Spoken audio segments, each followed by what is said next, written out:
Great. Katie, can you hear us? Yes, I can.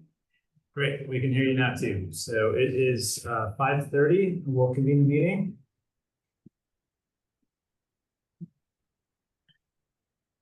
Call to order at 5:30. We'll start with the patriotic exercise. Would anyone like to lead us in a patriotic exercise? I don't need this. See.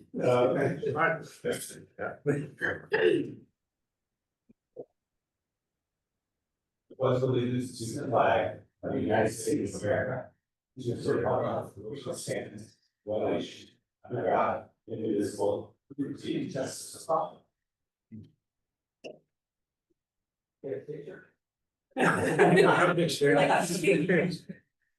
All right, item 3, roll call.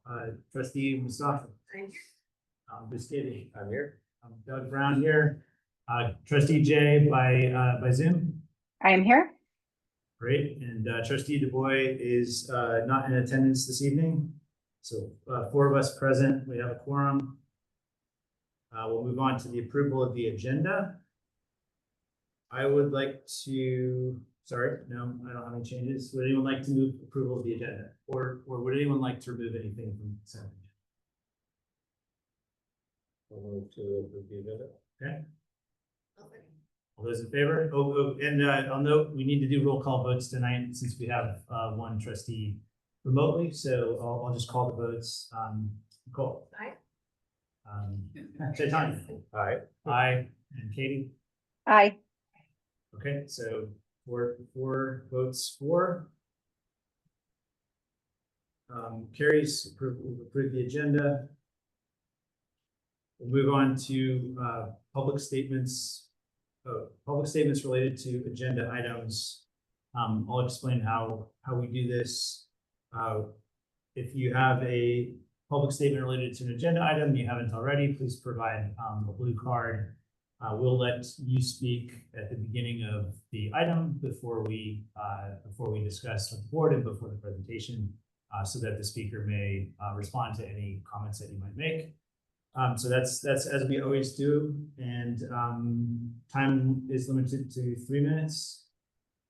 Although we don't have any people here tonight, and then so we have at this point what, 3 comments? 2 comments. Two comments. For related items and 1 non-related. Okay, sure. Non-agenda, and the non-agenda item we'll do at the end, so should not be a. Great. So we'll move on to item 6, statement of the superintendent. All right, good evening. Thank you, everybody, for being here. We appreciate our large audience tonight. Thank you, Trustee Jay, for zooming in with us. We have had a little bit of a busy week. Just a couple of quick updates. First being Assistant Superintendent Paveo and myself are excited. We have been working diligently with some of our 4th grade teachers and 2 of our principals at McKinley and at Hoover, taking numerous different components. We've looked into ed code, updated insurance information, updated board policies with regards to what some people call bull brush, some people call it the 4th grade overnight, 4th grade outdoor ed. It is actually ran by Clovis School District, Unified School District. It's a 2-night overnight that currently only Hoover and McKinley do. And we are working to try and figure out. There's numerous things that have to be updated. For instance, we have to have people that are trained in snake bites. We have to have people that are trained in different components. We have to have a 1 to 10 chaperone ratio. We have to make sure that we have 1 credentialed teacher to meet all the instructional minutes. So if you're taking, I don't know, last year there were 85 kids from McKinley. We have to make sure we have at least 3 instructional teachers there because we have a 1 to 32 ratio. So we're working with all of our staff to make sure that we can meet all the requirements from all the different entities, including nurses there in case there's medication or anything needed. So that's currently happening at a, Mr. Paveo has been pulling information from many different sites to figure out how we can get there. So that's been a big project that we've been working on. And then actually, sadly, last night, the Franklin turf was damaged.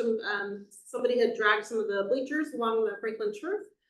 So, we're working with the city because we do share our turf with the Franklin, with the city. So we are looking to get that repaired quickly because we know how much our turf and our fields are beloved in our community. So those are two of our big updates. Hiring is going very well. I think I was able to call 3 teachers today and offer jobs. They were very excited, so that was pretty fun. And we've been sitting in interviews like crazy. So that's a lot of good stuff happening. So it's been only a few days out of school. This is our third day of summer, but we have been busy. So looking forward to a good summer. Thank you, Marlon. So we'll move on to the consent agenda, which are items that we view as routine business. The board has all reviewed and we vote these as a block. There is an opportunity if any board member or member of the public would like to remove anything from the consent agenda for separate discussion. You could do so now. Sort of asked before. And if absent that, if anyone would like to make a motion to approve the consent agenda, please. A motion to approve the consent agenda. Sorry, I would like to wind that back just one step here. I do want to propose one change before we vote, so my apologies, but this is on the minutes for the prior meeting, which is item, let's see. Item 7BA, approval of minutes from the June 10th meeting. We had a couple of, or one correction. Dr. Rachna Reiki's name was misspelled, so that should be Rachna. So we'll correct that in minutes. We'd like to also add a note just to memorialize that written public comments to both the agenda and non-agenda items were received and posted online as part of the meeting agenda. Appreciate Brian pointing that out. It's accurate and important part of the agenda, so we will, or the minutes rather, so we will make those changes now. There's no objections to that. Okay. A motion to approve the consent agenda. I'll second. All those in favor? Cole? Aye. Chaitanya? Aye. Aye. And Trustee Jay? Aye. Thank you. So that carries. So we will move on to item 8, which is education 8A, reading difficulties, risk screening timeline. And Matt. Great, thank you, everybody. So we're presenting a plan tonight that has formalized Burlingame's approach to meeting new California Ed Code requirements for universal reading schools, while building on our 13 commitment to early reading intervention. So with the mandate of August 2025 implementation deadline, the district required board approval and community understanding of our systematic screening protocols, parent communication procedures, and intervention frameworks. Presenting this plan ensures compliance with state regulations, maintains transparency with families about screening process and opt-out rates, and documents our continued proactive approach to identifying and supporting students with reading difficulties. The plan also establishes clear timelines and procedures for staff implementation and parent engagement to ensure a successful program launch. The attached plan lays out the basic timelines for the start of the year. At back to school night, which has to be at least 15 days before the screener, it will be explained to our K2 parent. It's mandated for K2 students to be screened. They will also be presented with the option to opt out if they would like to. Third through and up will not have that option. They're required. And then so we'll be doing these performance assessments 3 times a year. And after the first one, we'll have a night where we allow parents to come in and we'll explain the procedures that will happen 45 days after school. At maximum. This will then identify students who have reading needs and all sorts, and then we've been doing this work anyway, so it's not a big stretch. It's just for 4 months. Great. Any questions from that? So are there any changes to our process, or is it? The only changes will be kind of an explanation and put the timelines. So most likely, we'll start the school year with upper grade students at the beginning of the year to allow for the time after the time for parents to be allowed that. Okay. Great, thank you. And this is a voting item. I'll move to approve the reading difficulties risk screening timeline. I'll second. So we'll vote. Nicole? Aye. Chaitanya? Aye. Aye, and trustee Jay? Aye. Great. That carries 4-0 as well. We have a public comment on the next item, which is 8B, our local control and accountability plan, LCAP for 25-26. Ms. McLaughlin.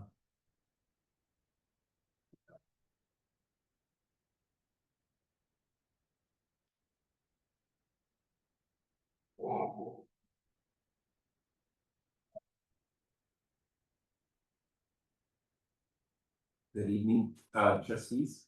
I am here to urge the board to recognize that the district's LCAP goals for student achievement, especially in math, are not being met for students in grades 4 through 8, and that change is needed.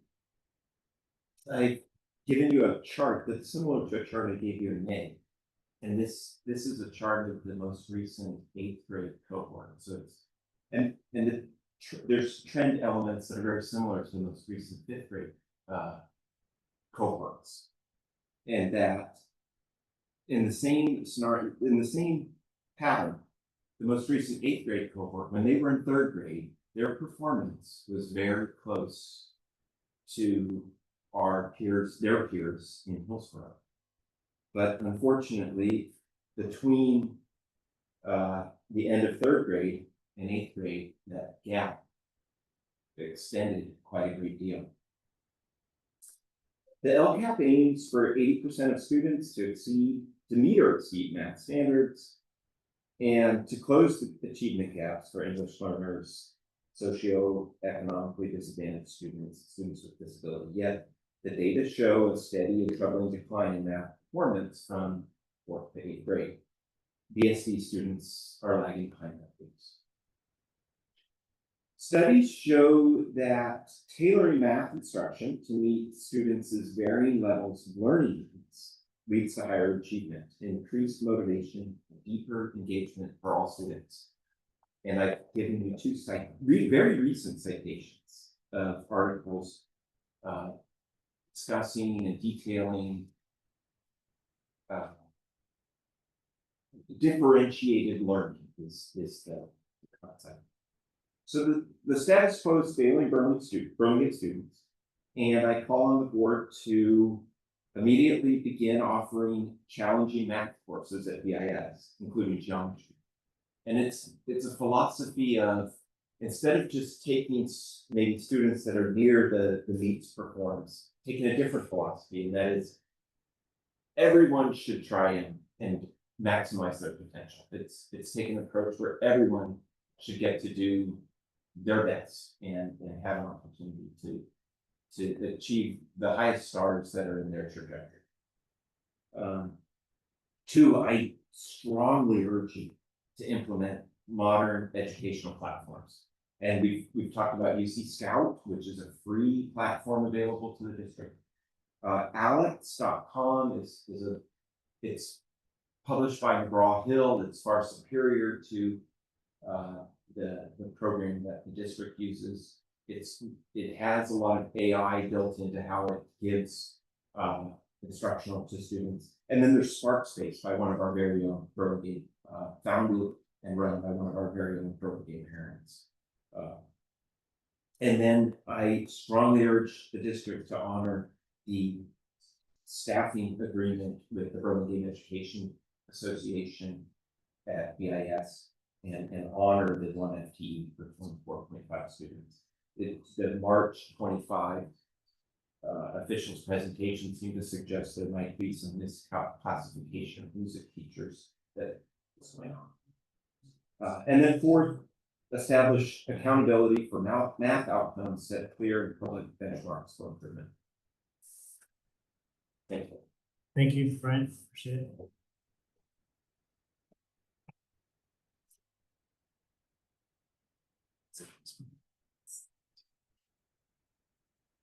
So Matt. Yes, so I'm reading the second read of the LCAP. There were a few changes that were made. In goals 1.5 and 1.6, the arrows were changed to the proper goal as targeting in year 3. And then on goal 4.3, we had a discussion with the county. you had us put that as a contributing action. So it was just a check box. So it's down in the funding section. Those are the only changes. Great, this is our second read. Any questions for Matt?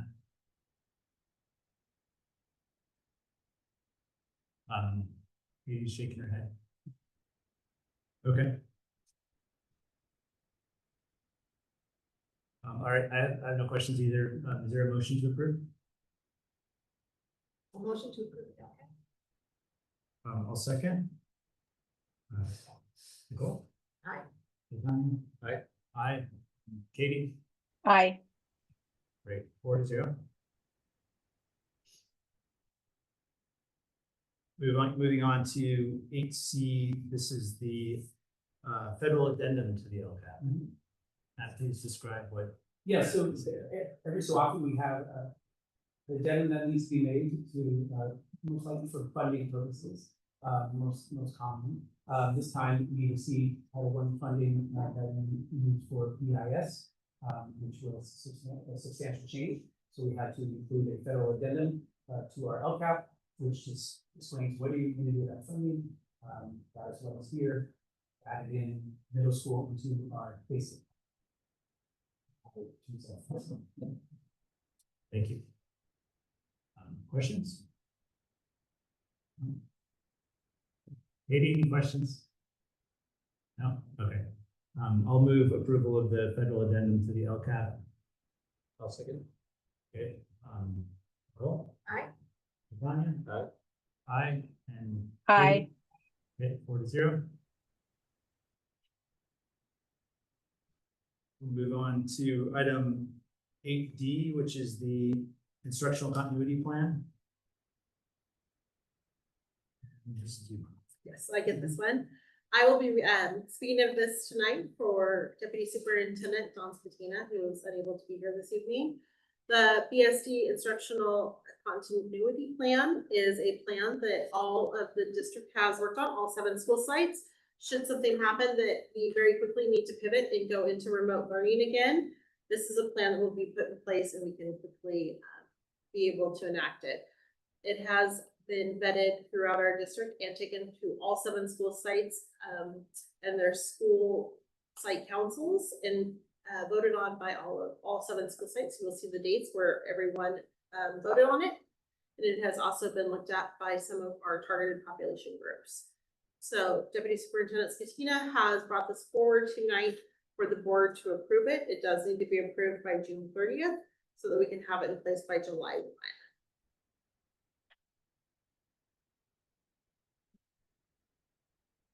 Thank you. Any questions on the instructional continuity plan?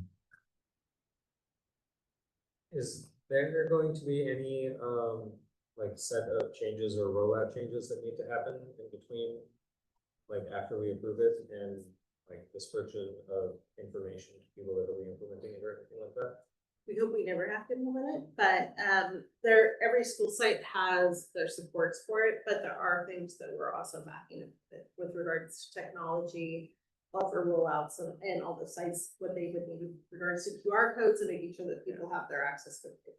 So just like general training, I guess. Right, exactly. And with regards to making sure our bandwidth and what students need, we realized last time we were building the thing as we were flying it, we kept saying that. This time we have a lot of lessons learned in our tricks with regards to like the MiFi spots, hotspots and items like that. So we kind of have our list. The Deputy Spatina was able to kind of house, and then with all of our different avenues, we realized that some kids are more iPad kids versus Chromebooks, the hotspots versus other avenues of support. So one of the things we realized, Tanya, honestly, was our kids that were in band weren't playing when they were in high density housing because it was too much noise. So our band directors all came up with, that was the word, it was mufflers, a mute. So just to be able to get them to practice more. So it was one of those things, so we didn't know what we needed until we needed it. So we were able to add those things in and then also be able to look at where we need to look for resources. So we were able to bring all those forward, but I'm gonna be honest, there could be things this time where we're like, oh, we didn't think about it this time, depending on what we have to go into shelter for. But we were very lucky in Burlingame. I know that your kids were younger then, but we brought our kids back very fast. Our board was, that was one of their biggest things, was bring back our targeted populations fast, and we did very quickly. And then we brought everybody else back too. So we hope to never use this, but we have a lot of lessons learned and tricks in our bag. And I want to, I need to give a shout out to our union, because they work really closely with us to bring kids back. Great. Any other questions? All right, I'll move approval of the instructional continuity plan. I'll say, Okay. Nicole? aye. Chaitanya? Aye. Aye. Katie? Aye. Great. Motion carries 4-0. We'll move on to item 9, business and finance. 9A is the EIS Building 1 modernization lease. Sure. Welcome. Thank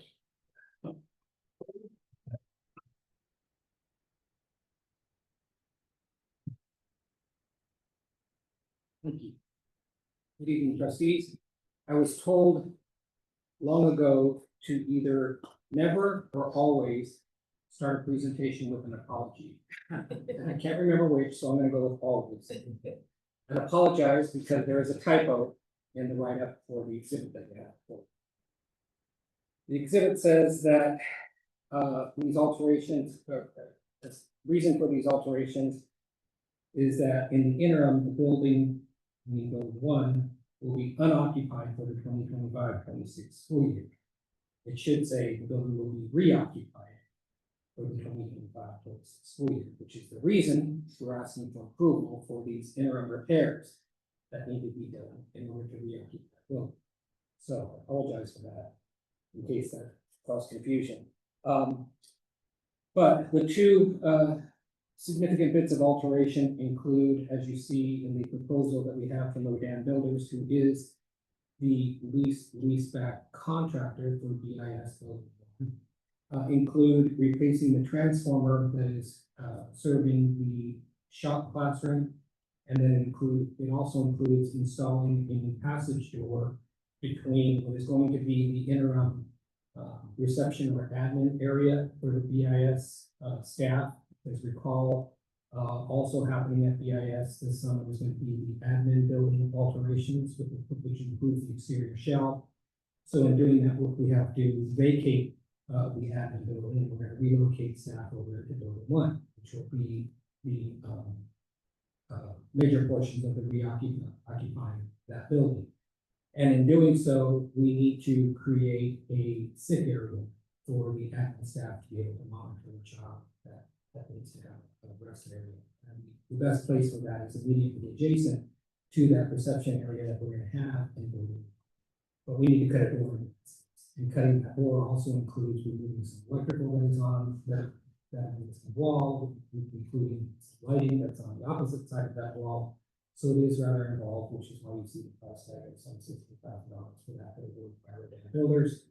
And then the additional 13,000+ for the replacement of the transformer that's in that shop. That has been on its last leg for some time now, and was going to be removed as part of the reconstruction of building 1. The good thing is that replacing this transformer, because of the new scope that we've discussed with you folks, that shop classroom as the new digital arts for some form of use that classroom.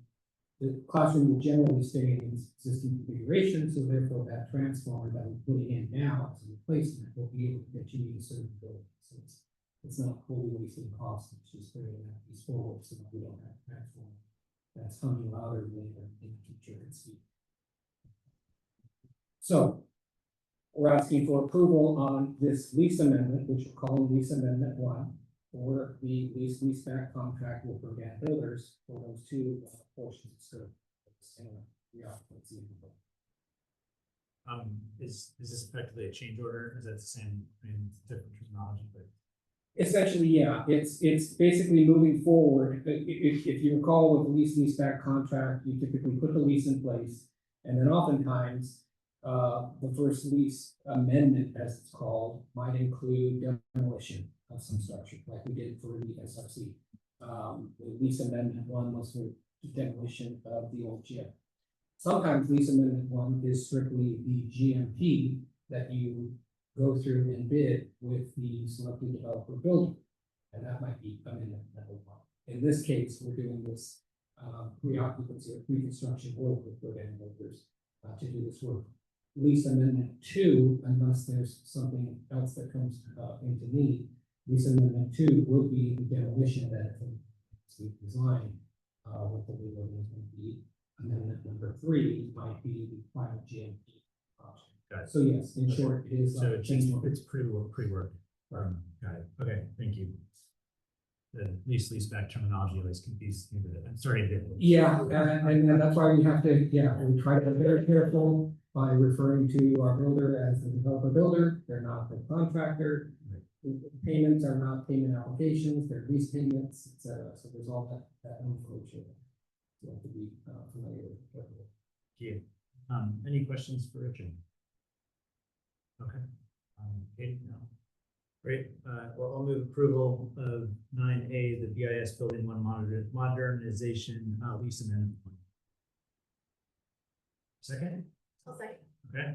We'll do the roll call vote. Nicole? Aye. Tanya? Aye. Aye. And Katie? Aye. Great. Passes 4-0 as well. Thank you, Richard. Thank you. We'll move on to item 9B, which is our budget adoption. We do have a public comment from Mr. McLaughlin.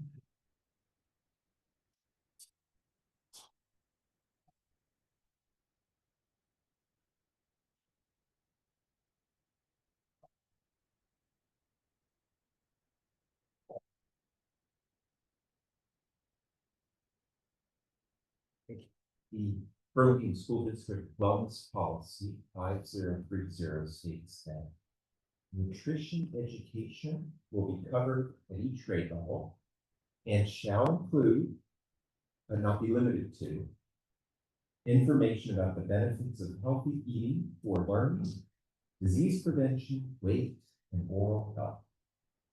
Yet the current BSD budget does not appear to adequately fund nutrition education in accordance with this statement.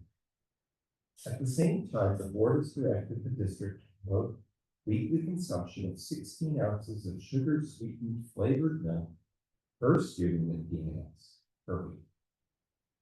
This practice directly contradicts the 2025 Healthy Eating Research Consensus Statement developed by experts in the American Academy of Pediatrics, the American Academy of Pediatric Dentistry, the American Heart Association, and the American Academy of Nutrition and Dietetics. Page 10 is specifically dedicated to sugar-sweetened milk products. The statement explicitly advises that children and adolescents avoid flavored milk with added sugar, regardless of meaning. The panel emphasized that even modest servings displace healthier beverage options and contribute to cumulative added sugar intake. Research shows that added sugars in liquid form can adversely affect glucose regulation and encourage long-term preferences for sweet tasting foods and beverages. The panel strongly discourages sugar-sweetened milk to meet dairy goals and instead recommends plain milk, lactose-free alternatives, unsweetened yogurt, cheese.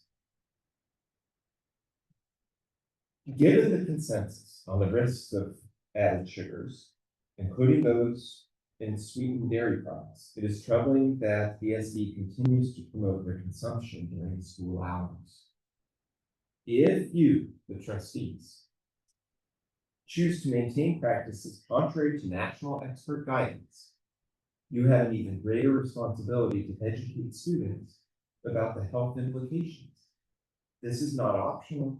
It is a moral and policy obligation under your wellness policy. I urge you to include in the 2025-2026 budget evidence-based nutrition education, particularly in grades 4 through 8, professional development and curricular support to ensure BSD educators and administrators are equipped to deliver academic engaged and appropriate nutrition and instruction. Thank you. Thank you, Brian.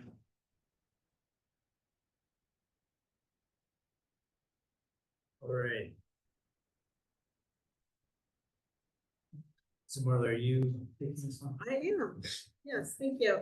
Good evening. We are bringing forward tonight our second read of our budget for the 25-26 school year.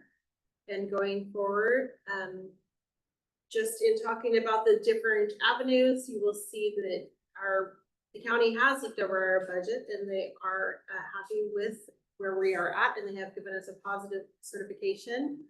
To point out a couple of items within Form 01, which is also Fund 01 or General Fund, you will see the majority of our staffing budget, which has our teachers, including our PE teachers, our physical education teachers, which are not only in charge of movement, they are also in charge of teaching health education, and they receive professional learning from HPAC, which is a national organization that talks about how to teach health and wellness to our students.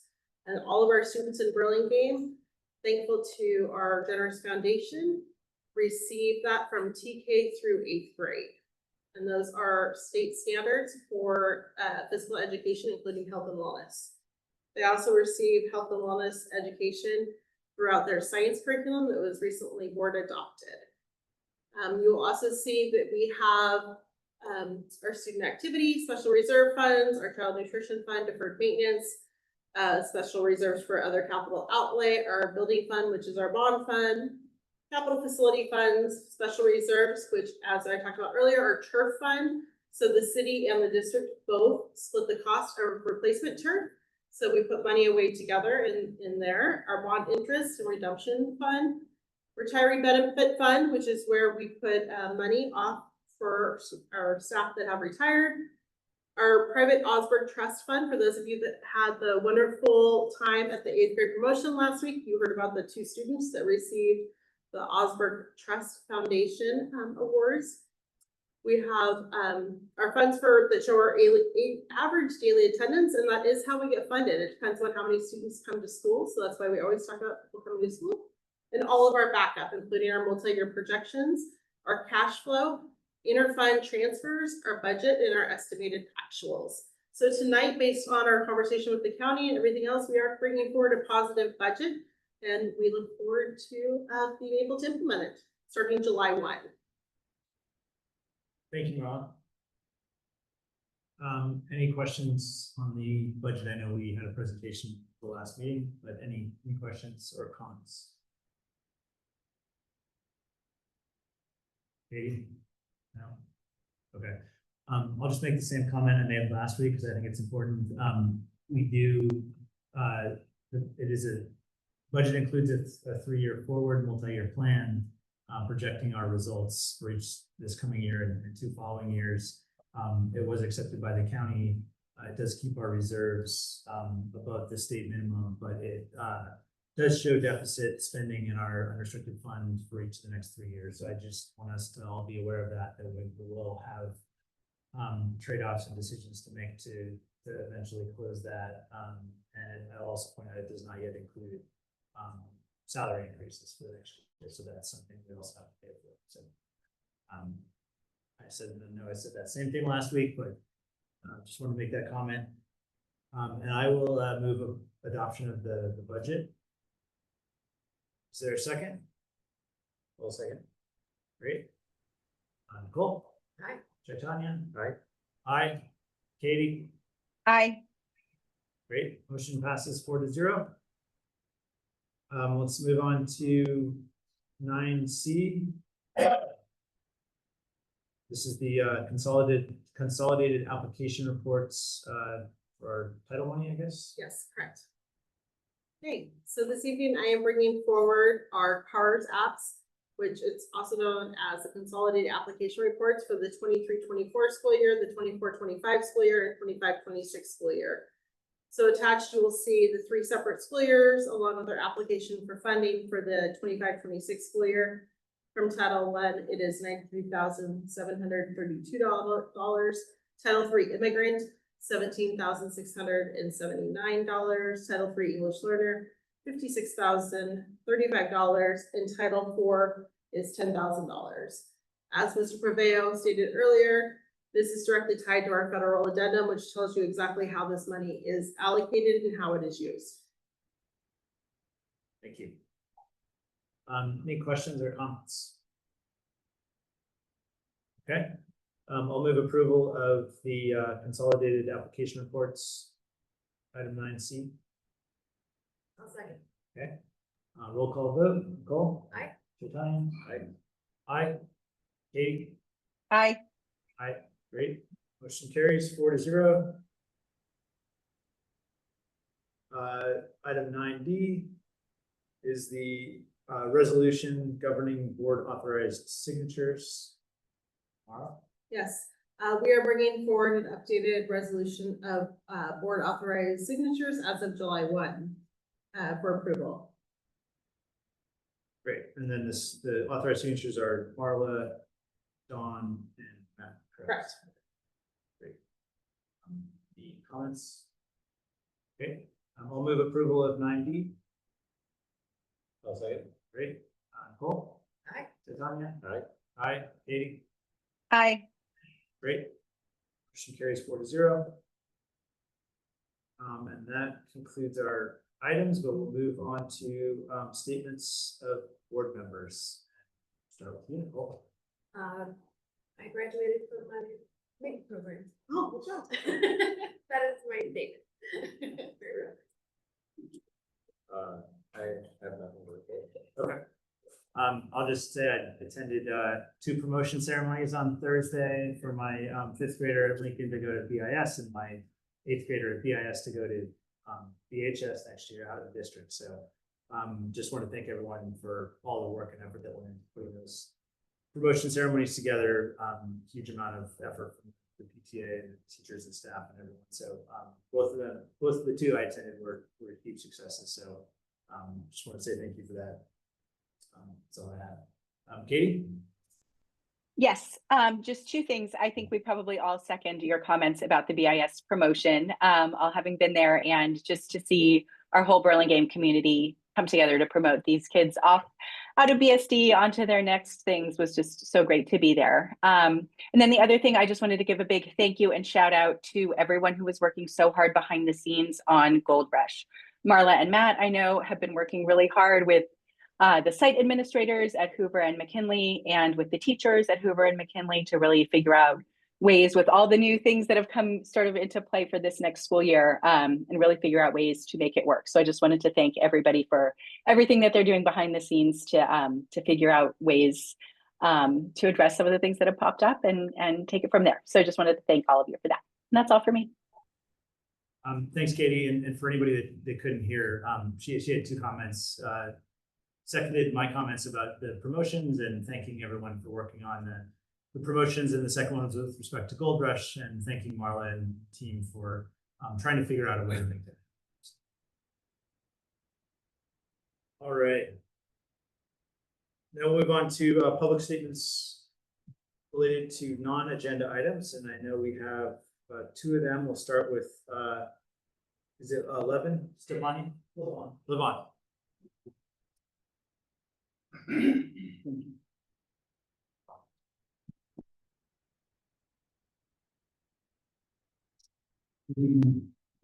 My name is Levon Stefani, and I'm a Hoover parent with 3 children, a rising 4th grader, kindergartner, and our oldest who just completed 5th grade and had his promotion ceremony last Thursday.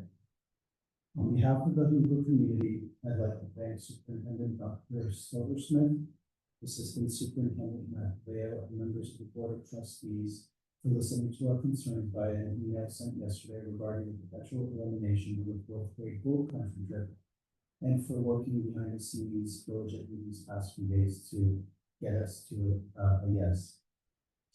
At this meeting, I'd love to reiterate in person that this experience is far more than just a field trip. For our students, it's a rite of passage.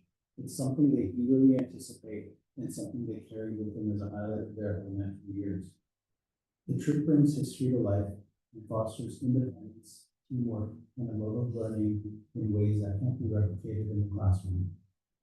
All of these outcomes were apparent last Thursday, June 12th, at Hoover's fifth grade promotion ceremony, when students spoke about their most memorable experiences during elementary school, which took place during the Gold Country trip. The nighttime hike, the hoedown, aiming for gold, and the experience of sharing a cabin with friends were just a few examples mentioned by the same. We understand there are logistical, safety, and liability related requirements that need to be addressed and that, as mentioned by Superintendent Silversmith at the beginning of this meeting. And I want to express my full support in helping meet those needs, whether that means chaperone training, medical testing, or any other requirements in order to secure our spot at the Sierra Outdoor School next year. On behalf of the Hoover community, please know we are ready to partner with you to ensure this trip remains part of our children's educational journey for years to come. Thank you for your time and for your continued commitment to our children. Thank you, Mr. Stefani. And Mr. McLaughlin.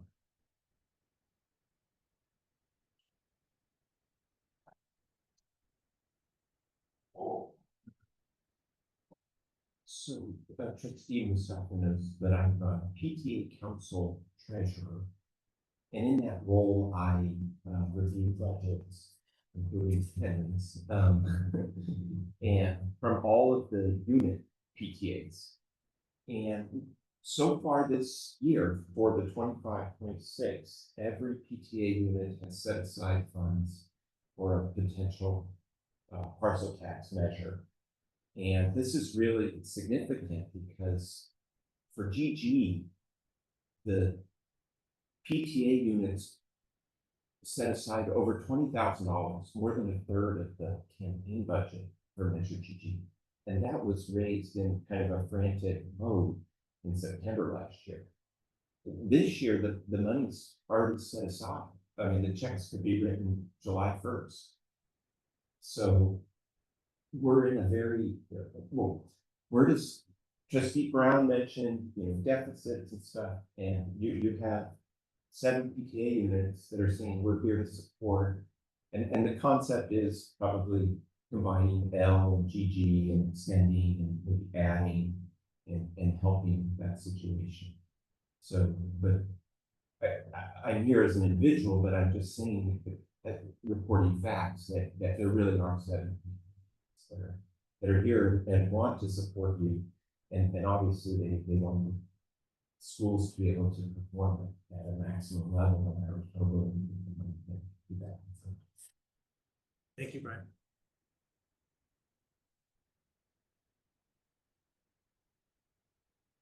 All right, move on. Oh, any other public statements related to non-agenda items? No? Okay. Okay. Yeah. Yeah, just come on up. Come on up. You have to fill out- You have to fill out a blue you have to paper, fill but we'll get you to fill it out. They're right back there. Sorry for the I was coaching a kid. Don't know. This is actually my first meeting live here, so I appreciate the opportunity to set up here. Meeting all you guys in person, and I just want as emphasize just gratitude for everything you guys have done for this district, Matt especially, and Marla for just supporting the kids. As mentioned already, I'm here for the LCAP and the Gold Rush. So recently I've addressed some concerns, and I appreciate the feedback. We had an hour conversation discussing this lengthy package that we did, still on my bedside, so still reading that material. So I'm really grateful for understanding the fundamentals, but I think I'm here because my son wants me to be here. He's promoting he's going to 4th grade, and there's talk about Gold Rush, of course, and he was pretty sad that this is happening. So I did write something, but I kind of want to keep it as casual as possible because I know that's something that you guys have been addressing on this side and the back. So I know you guys are doing what's right and doing what's important for the kids, especially this wonderful event that I see a lot of these kids talk about when I'm seeing walking in the classroom, what's a highlight in McKinley? Gold Rush. What's your highlight in McKinley? Gold Rush. So this is something very important to them. As part of not just the community, a parent, but I'm also part of the PTA board as a co-president of McKinley. Just wanted to address that we do have a budget set aside. Thank you for your hard work as a PTA council treasurer. So we do have a budget set aside for the Gold Rush, and it has been approved by our executive board. Besides that, I actually want to read, just to catch the point, my son's little message. I hope I didn't drop it on a Pokemon notepad. This is from Jaden Young. The kids love the Gold Rush, so why are you taking it away from them? Like the people that are excited for it. It's like they're prepared for it. Then you're telling them it's canceled. Because going to the Gold Rush is once in a lifetime. Like they all want to find it. The concern is that I just wanted to make sure that we're kind of as transparent as possible. Like I don't want rumors to just go through and then people speculate certain things. So I just want to be as informed, so I'm able to inform the people, and especially in my community and at McKinley, that this is what's going on with that. So thank you again for the superintendent. I really appreciate that support. Thank you, Henry. Appreciate the comment. And please do just write your name on this. Have it? Any other comments? Yeah, okay. Great. We'll move on to item 12, board requested items. Up next on the docket is the cell phone restrictions. There will be an update in the fall, and then we plan to bring it forward in the spring of 26. Any other items that anyone would like to propose to be added to the board requested items list? This time, Katie? No, okay. Great. So we'll vote on that one. We will move on to, are there any public comments related to closed session? No, there are not. Great.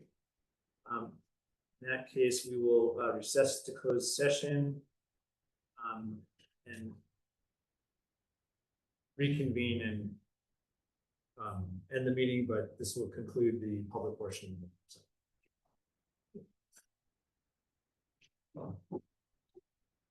Thank you.